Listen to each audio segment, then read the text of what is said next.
Hey, my name is Nathan. I'm 31 years old and I live in a rented house at the end of a gravel road about 4 miles outside Bryson City, North Carolina. It's a small place, 2 bedrooms, 1 bathroom, a kitchen with a window that faces east so the morning light hits the counter around 6:15. I've lived there 3 years and I've never used the second bedroom for anything except storing drop cloths and 5-gallon buckets of primer. I paint houses for a living. I run a one-man operation out of a white cargo van with my name and phone number on the side in letters I painted myself, which my buddy Cal said look crooked, but which I measured twice and know are straight. The work is simple and I don't say that to diminish it. I scrape, I sand, I tape, I prime, I paint. I fill cracks. I replace rotted trim. I cover things that have been damaged by weather and neglect and time, and when I'm done, a house that looked tired looks like it still has some years left in it. Most people think painting is the job. It isn't. The job is preparation, getting down to the solid part, cleaning away everything that's failed, making a surface ready to hold something new. The painting itself is the last 5%. Everything that matters happens before the color goes on. My days are the same, and I don't mind that they are. I wake up at 5:30, drink coffee standing at the kitchen counter, load whatever I need into the van, and drive to wherever the current job is. I work until the light goes or the surface needs to dry overnight. I come home, shower until the paint thinner smell fades from my hands, heat something up, watch a few videos or read a chapter of whatever paperback I picked up at the thrift store, and fall asleep on the couch more often than I make it to the bed. On weekends I catch up on estimates and invoices, and sometimes drive to Asheville for supplies. And that's about it. The phone doesn't ring much after 7. I've gotten used to the quiet of the place. It's not a bad quiet. It's the kind of quiet that just is. 2 years ago, a woman named Jess told me I was too comfortable with small. She said it while she was packing a bag on a Sunday morning. And she said it the way you say something you've been thinking for months and have finally decided to let out. I didn't argue with her. I didn't ask her to stay. I stood in the hallway with my hands in my pockets and watched her zip the bag closed and carry it to her car, and I didn't say a single word that mattered. She was probably right about me.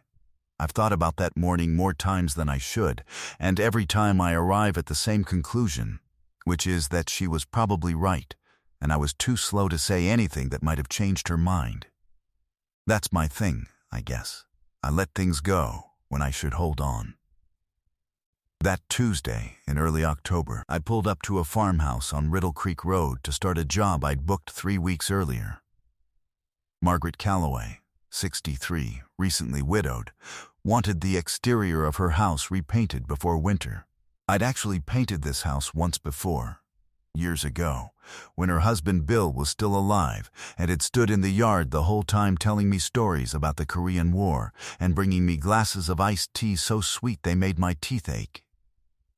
Good man. Died of a stroke the previous March. Margaret told me all of this on the phone when she called, in the same tone people use when they have said a thing enough times that the words have worn smooth. I parked the van and started unloading my ladders, and I noticed someone sitting on the front porch steps. Not Margaret. A younger woman, maybe 27 or 28, sitting with her knees drawn up and a coffee mug held between both hands like she was cold, even though it was 58 degrees and the sun was fully up. Her hair was pulled back in a loose knot, but pieces of it had come free and hung around her face in a way that suggested she'd put it up hours ago and hadn't thought about it since. She was wearing an oversized flannel shirt that didn't fit her, old jeans with a hole at one knee, and sneakers that had been white once. There were dark circles under her eyes that she hadn't tried to cover. She looked like someone who had driven a long way and hadn't decided yet whether stopping was the right call. She glanced up when I shut the van door, but didn't say anything. Just looked at me, then back at her coffee. Margaret came out through the screen door, wiping her hands on a dish towel, and smiled like she'd been expecting me for a week. "Nathan, you're here. Good, come have coffee before you start." I said I was fine, that I'd already had 2 cups, but she waved that off the way she waved off most things and disappeared back inside. The woman on the steps didn't move. I set my ladder against the side of the house and started assessing the south wall, which was peeling badly around the window frames. When Margaret came back with a mug she'd made me anyway, she nodded toward the porch. "That's my daughter, Claire. She's staying with me for a while." Claire still didn't look up. I took the coffee and said it was nice to meet her. She said hey without turning around. That was the whole conversation. Day 1. I spent the first 2 days scraping the south and west walls. It was slow, careful work. The old paint had bubbled and cracked in layers, 3 or 4 coats deep in some places, each one a different shade of the same off-white, like someone kept trying to cover what was already there without ever dealing with what was underneath. I worked in silence, except for the scraping sound and the birds and the occasional slam of the screen door when Claire went in or came out. She didn't talk to me. She sat on the porch or in a chair by the garden or walked down to the creek and came back with wet shoes and a face that looked like she'd been having a conversation with herself that didn't go well. I didn't take it personally. Some people don't want to talk, and there's nothing wrong with that. I had a house to paint. On the 3rd day, she came around the side while I was sanding the window trim.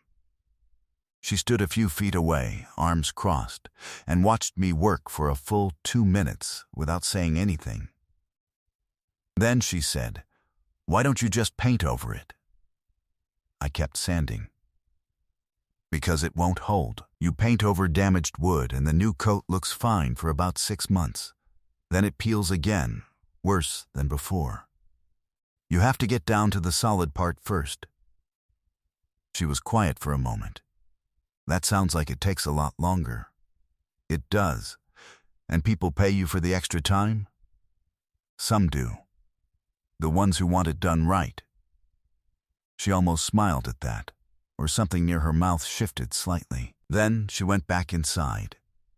But the next morning she came out earlier, with 2 mugs of coffee instead of 1, and handed me the second without a word. I took it. It was good. She'd put the right amount of sugar in it without asking, which either meant Margaret had told her, or she'd been paying more attention than I thought. By the end of that first week, we had a rhythm. I worked. She sometimes watched. Sometimes helped without being asked. She held the ladder steady while I scraped the high eaves. She moved drop cloths when I shifted to a new section. She brought out sandwiches at noon that Margaret made, but Claire carried. We talked in small pieces, never about anything personal. The weather. The house. How long paint lasts when it's applied right. She asked good questions. Not polite questions, real ones. She wanted to know why I chose certain primers, why I taped the way I did, what the difference was between latex and oil-based for exterior wood. One afternoon she watched me mixing a custom tint for the porch railing, and she said, "That's too warm." I looked at her. "For this light," she said. The porch faces north. A warm beige is going to look muddy by 3 o'clock. You want something with a cooler base. She said it the way someone says a thing they are certain about, without apology and without aggression, just fact. I looked at the tint. I looked at the porch. She was right.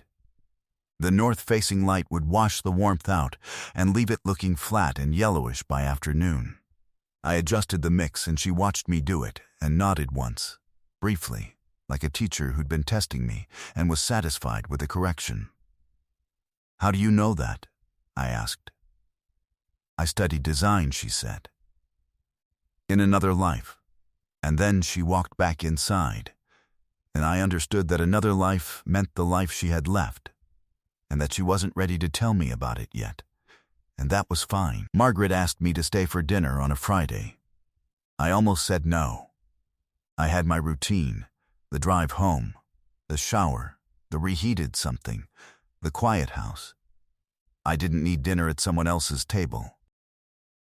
I didn't need the complication of sitting across from a woman whose sadness I could see, but whose story I didn't know.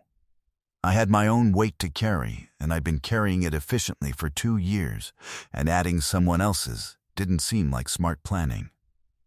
But Margaret had already set 3 places, and Claire was standing at the stove stirring something that smelled like garlic and butter and rosemary, and she looked over her shoulder at me with an expression that wasn't an invitation exactly, but wasn't a dismissal either. It was something closer to, "I dare you to try being somewhere other than your empty kitchen tonight." I stayed. We ate on the porch because the evening was warm enough, and Margaret said Bill had always insisted on porch dinners through October. The food was simple: pasta with vegetables from Margaret's garden, bread from the bakery in town, iced tea. Claire ate slowly and didn't say much, but she laughed once at something Margaret said about a neighbor's dog, and the laugh was sudden and unguarded, and it changed her whole face. I noticed it the way I notice a crack that's been filled well. Something that had been broken was still there, but the surface was holding. After dinner, Margaret went inside to call her sister, and Claire and I sat in the 2 porch chairs with our glasses of tea and the sound of the creek somewhere below the hill. We didn't talk for a while. Then she said, "This is where I grew up." "I know," I said.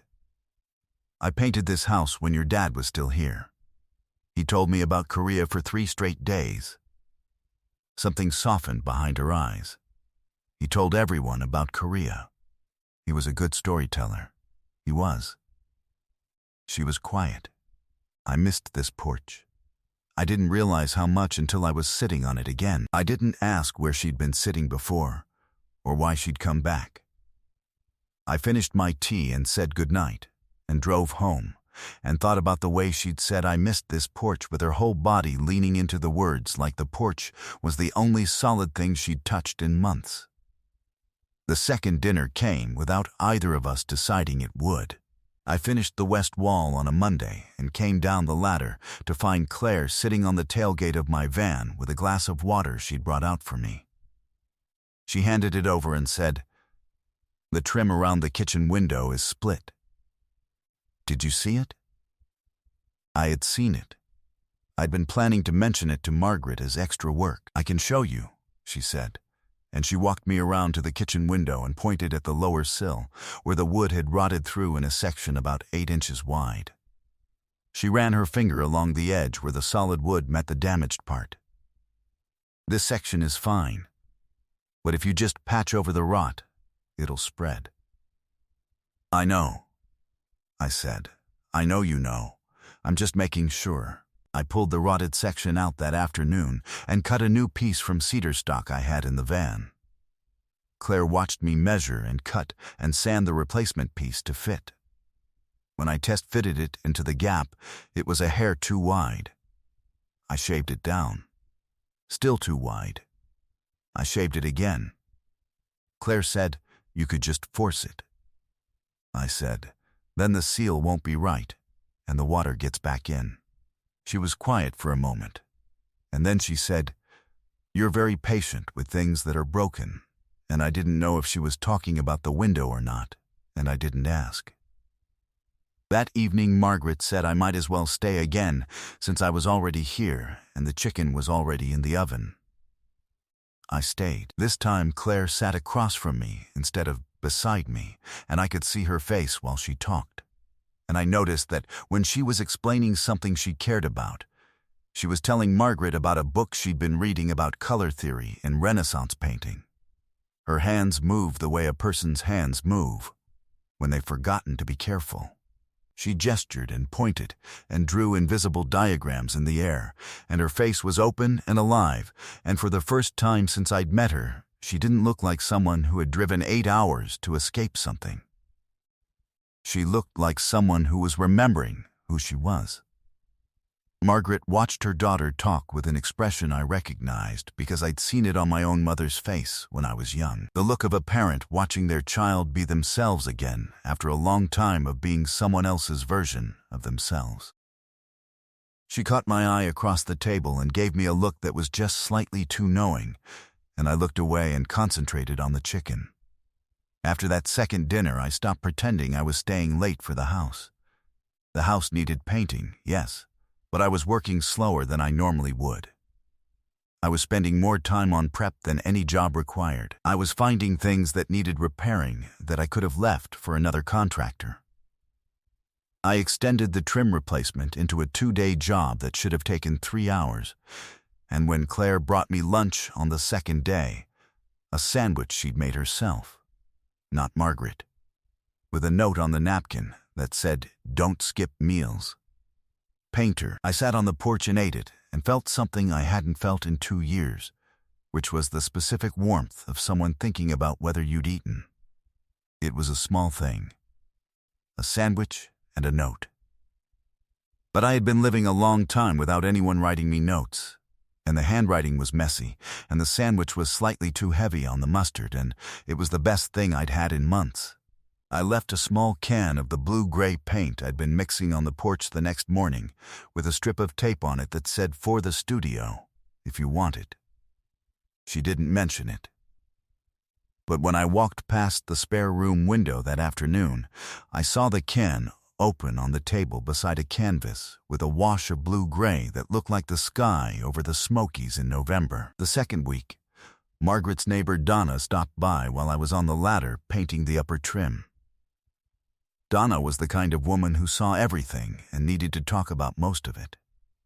She stood in the yard looking up at me, then at Claire, who was crouched by the garden pulling weeds, then back at me. "Margaret tells me you've been here every day for 2 weeks, Donna said. Claire didn't look up from the garden. "He's painting the house, Donna. That's what painters do." Donna smiled the way people smile when they think they know something you don't. She went inside, and through the open window I could hear her in the kitchen with Margaret. I couldn't make out everything.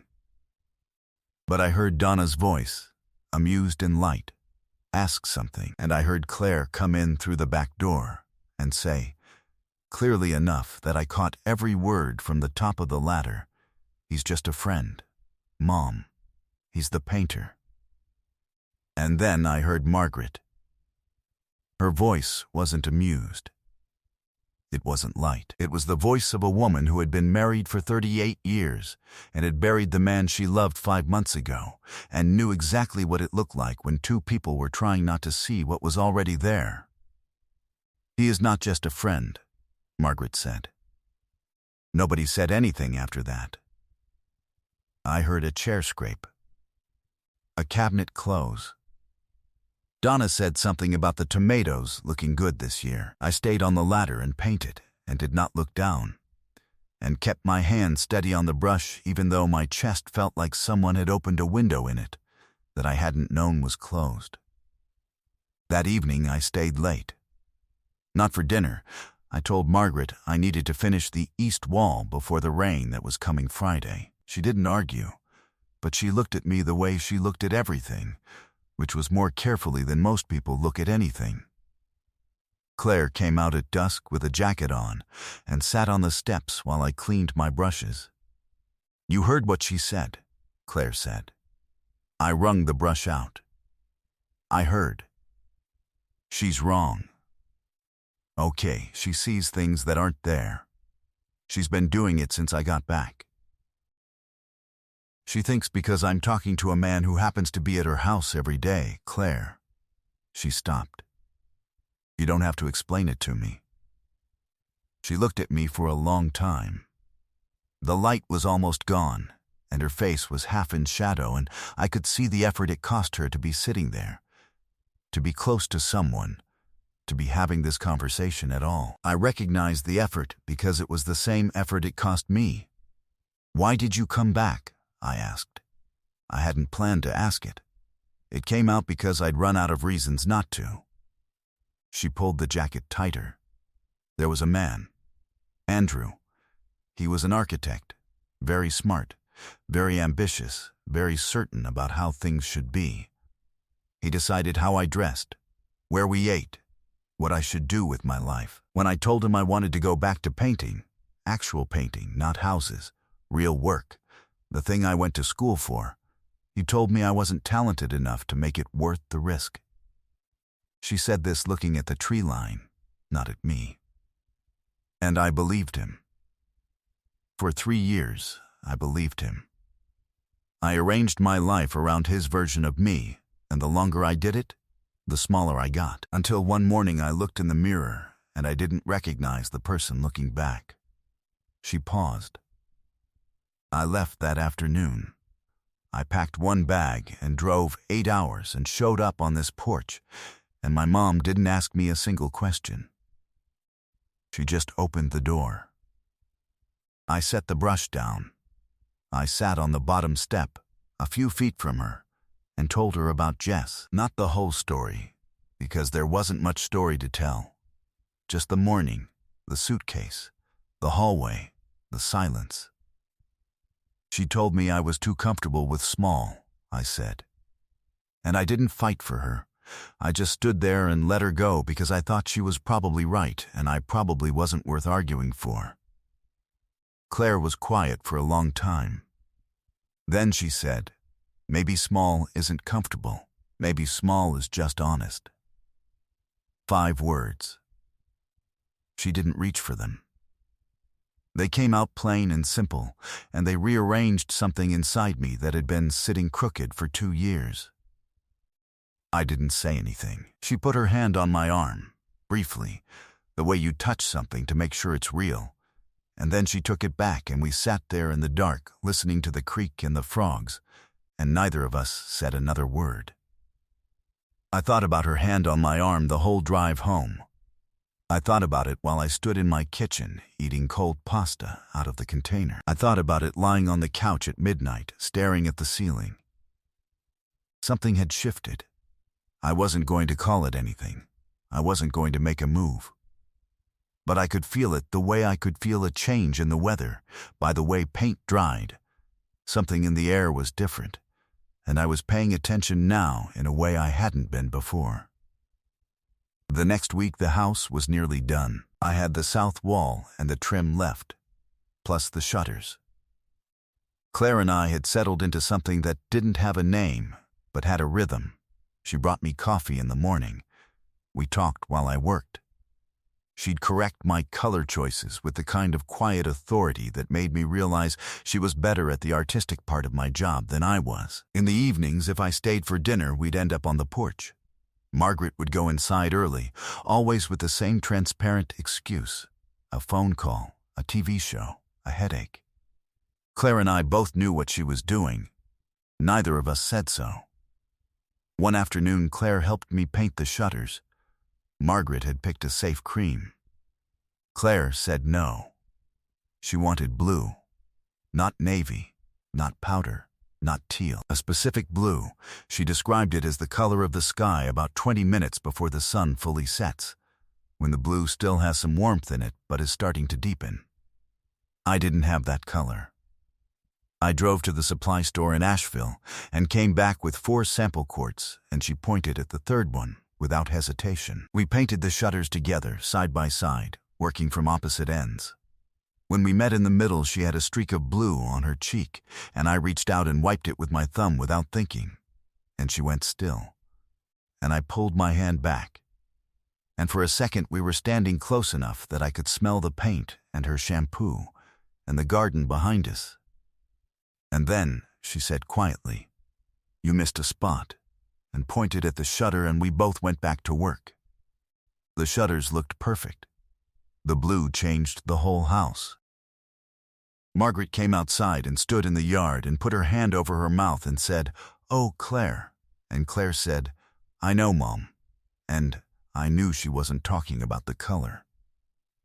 He arrived on a Thursday. I was around back, finishing the last section of trim, when I heard a car pull into the gravel drive. Not the slow crunch of someone who knew the road, but the fast, confident approach of someone used to pavement. I came around the corner and saw a silver sedan with out-of-state plates and a man stepping out of it like he owned the ground he was standing on. Tall, clean-shaven, gray blazer over a black shirt, shoes that had never touched dirt.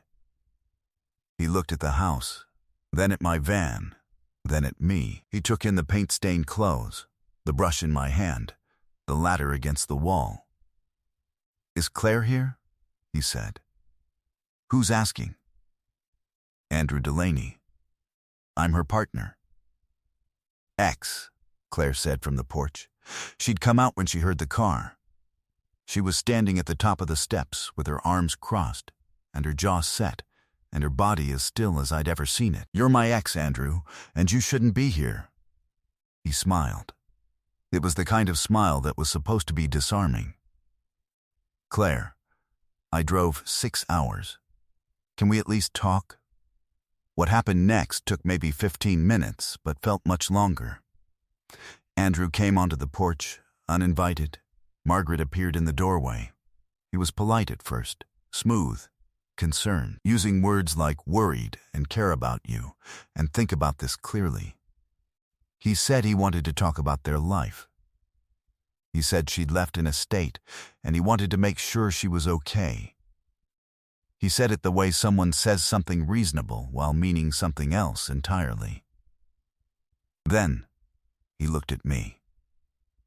I was standing at the bottom of the porch steps with the brush still in my hand. He looked at me and then back at Claire and said, "Is this who you left me for? The house painter?" Claire flinched, very slightly, in a way that someone who hadn't been watching her for 2 weeks might not have seen. But I saw it.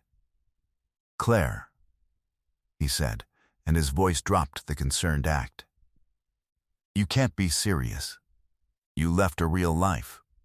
Our apartment, our plans, everything we built, to come sit on your mother's porch and watch a man scrape paint off wood? This is what you want? You don't have a plan. You don't have a career. You don't have anything here." I set the brush down on the railing. I didn't raise my voice. I just moved. I walked up the steps and stood between Andrew and Claire, not dramatically, not aggressively.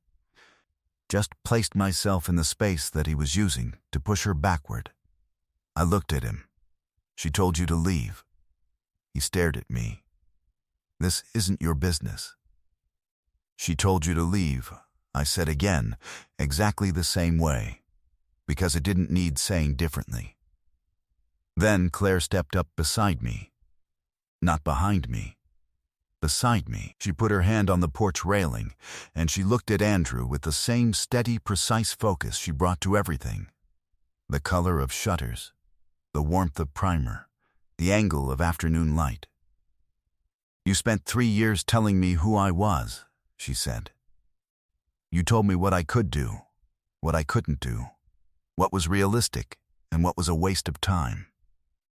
And I let you.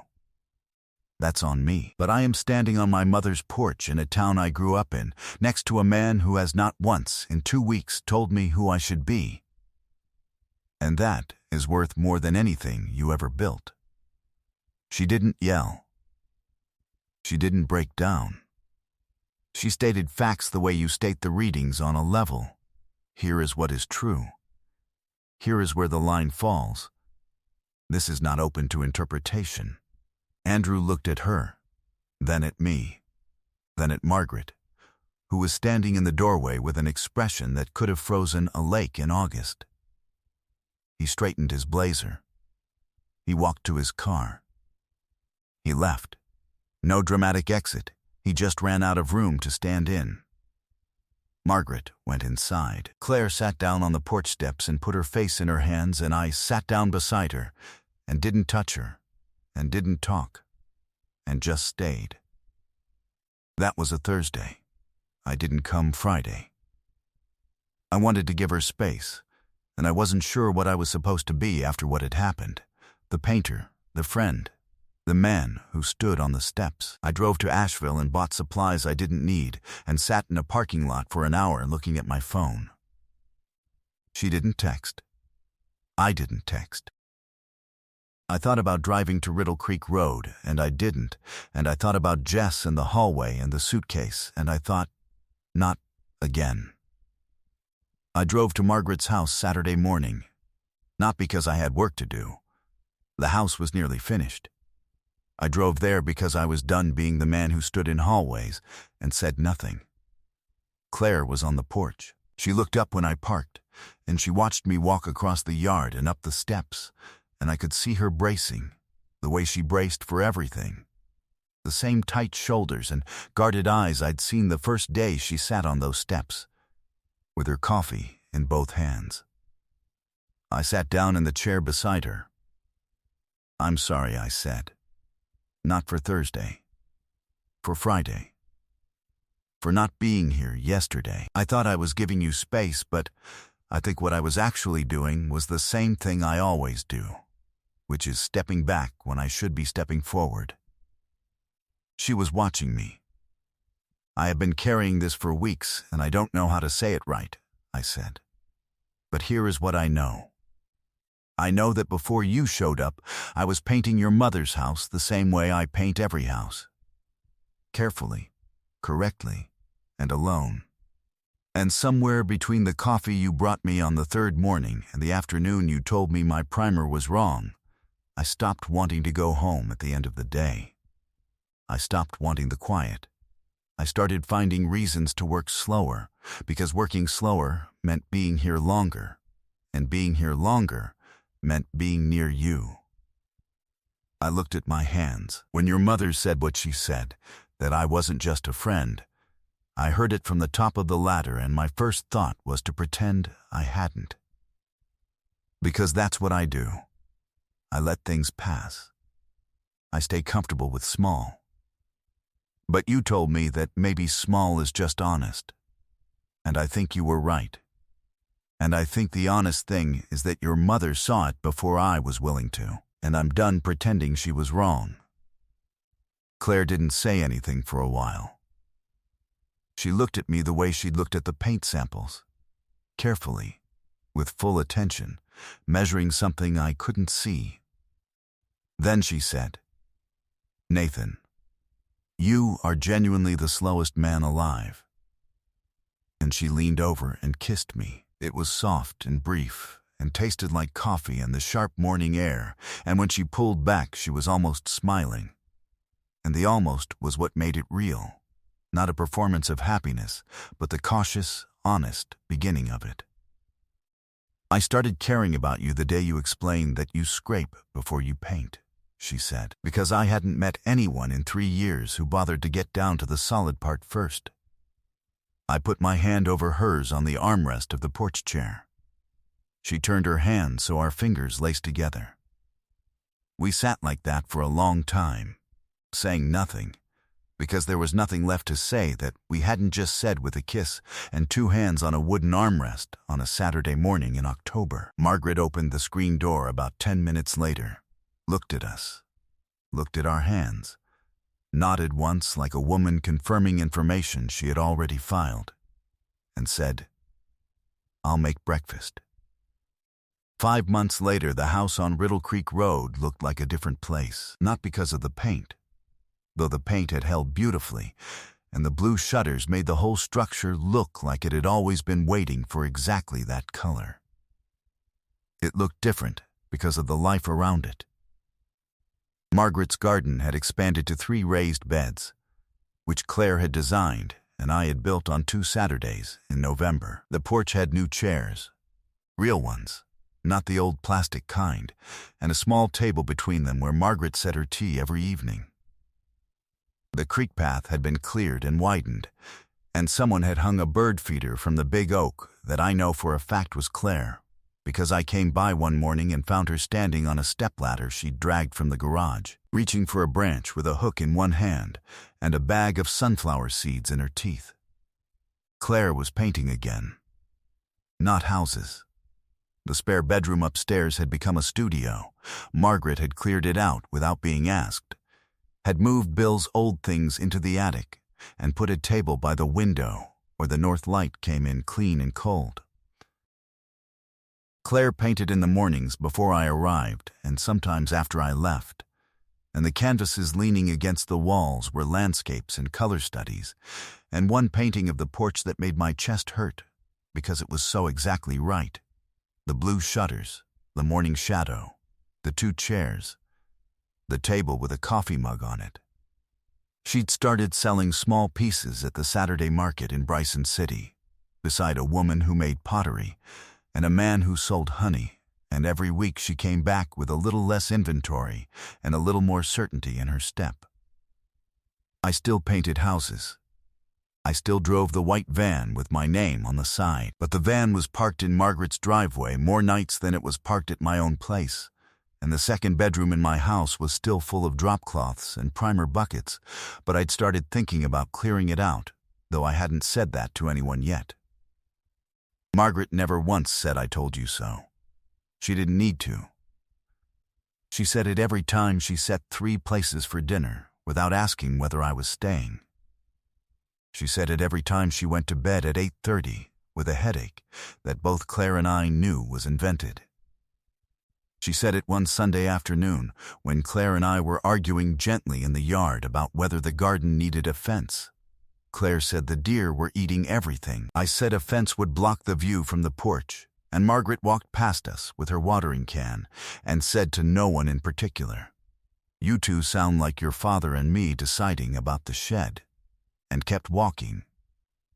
And Claire went quiet, and her eyes were bright, and I put my arm around her shoulder, and she leaned into me, and that was the end of the fence argument. There is a night I keep going back to. A Tuesday, maybe 3 months after that first Saturday kiss. Nothing special about it. We'd had dinner, chicken and rice, Margaret's recipe, which Claire had finally learned to make without burning the garlic. Margaret had gone to bed. Claire and I were on the porch. She was sketching something in a notebook, and I was sitting with my boots off and my feet on the railing, and we were not talking, just being in the same place at the same time. Which is the thing that used to seem impossible, and now seemed like the simplest thing in the world. The light from the kitchen window fell across the floorboards in a yellow rectangle, and the frogs were loud down by the creek, and the blue shutters looked dark in the evening, but you could still tell they were blue. Claire looked up from her notebook and said, "Are you happy?" I thought about it. Not because I wasn't sure, but because I wanted to answer her honestly. "Yeah," I said, "I am." She nodded and went back to her sketch, and that was the whole conversation. I had once believed my life would only ever be primer and prep work and empty rooms, and the quiet of a house where no one was waiting for me. I had believed Jess was right, that I was too comfortable with small, that the careful, steady, ordinary way I moved through the world was a limitation I would never outgrow. But Margaret Calloway had looked at me from her kitchen and said 5 words. "He is not just a friend." And those 5 words, spoken not to me, but about me, by a woman who had loved someone for 38 years and knew exactly what it looked like, turned out to be the truest thing anyone had ever said in my presence. Sometimes the person who sees you most clearly is not the person you're trying to see yourself for.